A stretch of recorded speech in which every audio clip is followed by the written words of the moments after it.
નમસ્કાર, હું ડોક્ટર સ્મૃતિ વાઘેલા, અધ્યક્ષ નૃત્ય વિભાગ, ફેકલ્ટી ઓફ પરફોર્મિંગ આર્ટ્સ. આજે અમારા નૃત્ય વિભાગમાં એક વિશિષ્ટ કાર્યક્રમનું આયોજન કરવામાં આવ્યું છે, જેને સર સયાજી નૃત્ય મહોત્સવ તરીકે પાછલા 3 વર્ષથી દર વર્ષે કરવામાં આવે છે. આ કાર્યક્રમમાં જે દૂરંદેશી હતી સયાજી રાવની કલા પ્રેમ હતો, એમની પ્રત્યે કૃતજ્ઞતા અર્પણ કરવા માટે અને એમને વિનમ્ર શ્રદ્ધાંજલિ આપવા માટે આ કાર્યક્રમનું આયોજન કરીએ છીએ.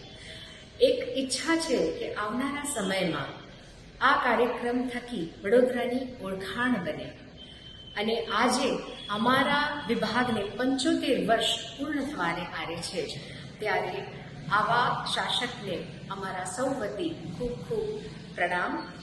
આ કાર્યક્રમની સફળતા માટે અમારા સંકાયેલા અધ્યક્ષ પ્રોફેસર ગૌરાંગ ભાવસાર તથા તમામ વિભાગ અધ્યક્ષો અને અમારા વિભાગના તમામ કલાકારોનો સહકાર સાંપડ્યો છે. કાર્યક્રમના મુખ્ય મહેમાન તરીકે કેતુલ મહેરિયા પણ ઉપસ્થિત રહ્યા અને આ કાર્યક્રમમાં અમારા વર્તમાન અને ભૂતકાળના છાત્રો દ્વારા નૃત્ય પ્રસ્તુતિઓ કરવામાં આવી. ધન્યવાદ.